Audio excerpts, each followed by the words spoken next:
अवध के राज्य में राजा विमल सिंह अपनी रानी के साथ रहा करते थे। राजा विमल सिंह बेहद ही दयालु राजा थे, जो कि अपनी प्रजा पर कभी भी किसी तरह की मुसीबत नहीं आने देते। लेकिन जिस राजा को अवध की प्रजा अपना भगवान मानती थी, वही राजा विमल सिंह अपनी संतान के लिए तरस रहे थे। मंत्री जी, क्या हुआ? महर्षि युगा नहीं आए? उन्हें तो हमने एक सप्ताह पहले ही संदेश भिजवा दिया था। जी राजा जी, मैंने आज ही पता लगवाया था। वो अपने आश्रम से निकल चुके हैं और जल्द ही वो अवध में आगमन करेंगे। बस अब एक महर्षि युगा जी का ही आसरा है। बस अब वही संतान सुख का कोई उपाय बता सकते हैं हमें। राजा जी देखिए, महर्षि युगा जी आ गए। महर्षि जी, मेरा प्रणाम स्वीकार कीजिए। महर्षि जी आइए, बस मैं आप ही की राह देख रहा था। राजा विमल सिंह महर्षि युगा के आओ भगत में लग जाते हैं और महर्षि जी को यहाँ बुलाने का कारण भी बताते हैं। अब आप ही कोई उपाय बताइए महर्षि जी। मैं तो थक चुका हूँ संतान सुख के लिए दर दर की ठोकरें खाकर।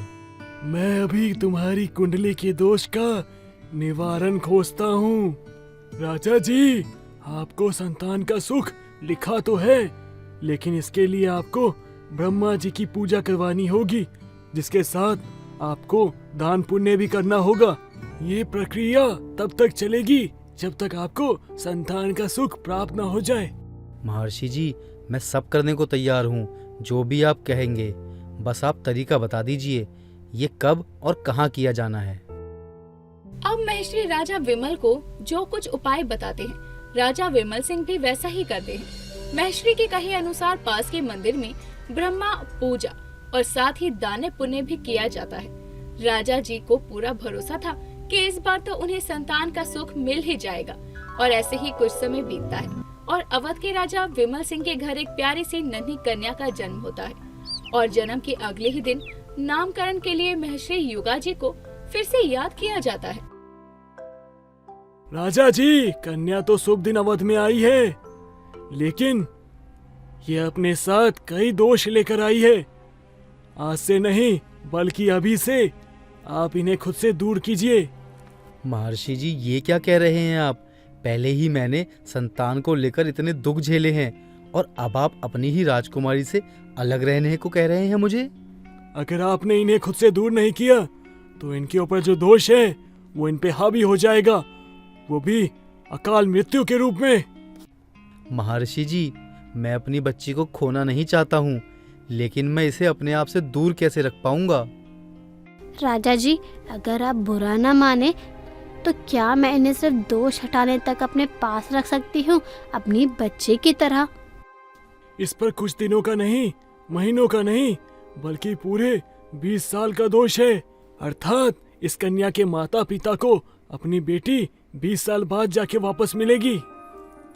जी महर्षि जी, मैं फिर भी इन्हें अपने घर रखना चाहूँगी। मुझे पता है मैं राजा जी की तरह इन्हें ठाट बाट तो नहीं दे सकती, लेकिन मैं जो भी खाऊं, जैसे रहूं, वैसे इन्हें ज़रूर रख सकती हूँ। ये कैसी दुविधा है प्रभु?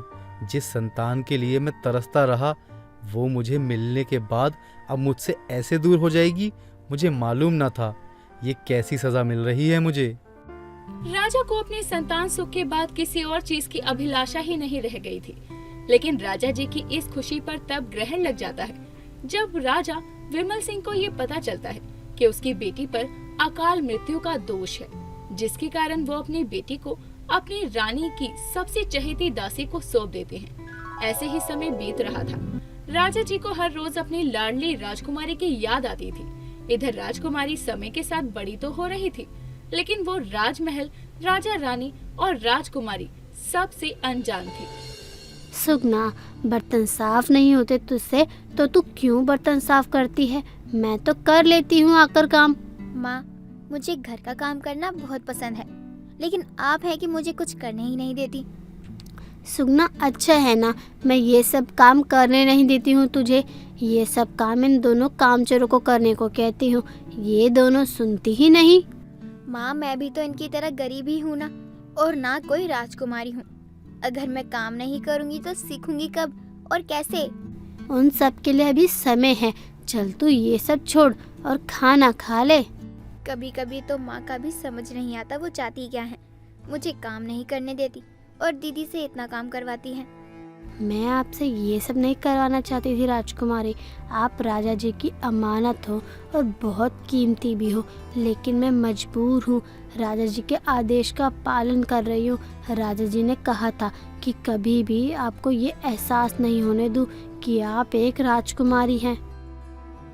ऐसे ही समय बीत रहा था। दासी की बेटी बनकर रह रही सुगना असल में एक राजकुमारी थी, जो जल्द ही अपने 20 साल पूरे करने वाली थी। इधर राजा रानी भी अपनी लाडली राजकुमारी को देखने और मिलने के लिए बेताब थे। एक रोज राजा विमल सिंह अपने मंत्री गंधारी से कहते हैं, मंत्री जी, जल्द ही जल्द अपनी बच्ची से मिलूंगा। उसे देखने के लिए मेरी आंखें तरस गई हैं। बस अब मेरी लाडली राजकुमारी के अवध आगमन में किसी तरह की कमी नहीं रहनी चाहिए। लेकिन राजा जी, अब और कितने दिन बच गए हैं राजकुमारी जी को यहाँ आने में? सिर्फ एक दिन मंत्री जी, सिर्फ एक दिन। मैं इतने दिनों से सोच रहा था कि मैं अपने कुश को यहाँ लाकर राजा की गद्दी पर बैठाऊं, लेकिन यहाँ तो राजकुमारी जी के आगमन की तैयारी चल रही है। नहीं, राजकुमारी जी यहाँ नहीं आ सकती। मंत्री जैसे ही राजा जी के मुंह से ये सुनता है जल्दी ही राजकुमारी का अवध में आगमन होगा, तो वो विचलित हो जाता है और वो खुद राजकुमारी जी का पता लगवाने की कोशिश में लग जाता है, क्योंकि वो राजकुमारी को मारना चाहता था ताकि उसका बेटा अवध की गद्दी संभाल सके। अब मंत्री बेचैन था कि आखिर राजकुमारी है कहाँ। तभी देर रात मंत्री रानी और दासी से राजा जी को बात करते हुए सुन लेता है। मैं एक राजा हूँ, लेकिन मैं तुम्हारा ये एहसान सारी उम्र भी नहीं चुका पाऊंगा। ये बात कुछ समझ में नहीं आई। कहीं ये दोनों राजकुमारी की बात तो नहीं कर रहे? अब समझा। अब जैसे ही दासी देर शाम अपने घर जाने लगती है, मंत्री दासी से जबरदस्ती बात करने की कोशिश करने लगता है। सुनो दासी, आपको किसी चीज की दिक्कत तो नहीं है ना? किसी चीज की जरूरत हो तो मुझे आकर कहना। वैसे कितने बच्चे हैं आपके दासी? 2 बेटी नहीं, 3 बेटी। सुगना भी तो मेरी ही बेटी है। मंत्री समझ जाता है कि राजा की लाडली राजकुमारी दासी के घर पर ही है। अब अगली सुबह ही राजा जी को अपनी राजकुमारी को लाने जाना था, लेकिन उनसे रहा ही नहीं जा रहा था। मुझसे अब और नहीं रुका जा रहा है।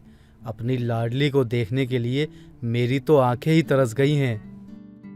इतना बोलकर राजा जी अपने सैनिकों के साथ ही रात में ही दासी के घर पहुंचते हैं, लेकिन वो देखते हैं वहाँ पहले से ही मंत्री मौजूद था, जो कि राजा को देखकर घबरा जाता है।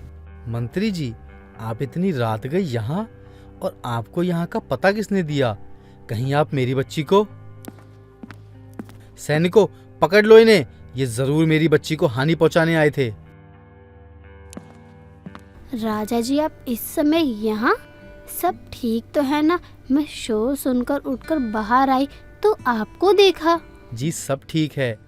अब और नहीं, मुझे अपनी बच्ची से मिलवा दीजिए। दासी सुगना को बुलाती है और उसे सारी बात बताती है। नहीं माँ, मुझे नहीं जाना कहीं भी। मैं तो आपको ही अपनी माँ मानती हूँ। मुझे नहीं जाना कहीं। मुझे नहीं चाहिए ठाट बाट वाली जिंदगी। बेटी, मैंने 20 साल इंतजार किया है। मुझे निराश मत करो। वहाँ तुम्हारी माँ भी तुम्हारा इंतजार कर रही है। अब सबसे विदा लेकर सुगना अवध के राजमहल में आती है, जहाँ चारों तरफ सभी हंसी खुशी राजकुमारी का स्वागत करते हैं। लेकिन मंत्री को बंदी बनाकर लाए सैनिक राजा के आदेश के बाद ही राजा की मंत्री को मौत के घाट उतार देते हैं। लेकिन इधर राजा अपनी बेटी की देखरेख में लग जाता है। हालांकि वो अपनी राजकुमारी के व्यवहारों में भी सादगी और संस्कार पाता है, जिसका पूरा श्रेय दासी को जाता है, जिसने बड़े ही लाड़ और प्यार से राजकुमारी की परवरिश की।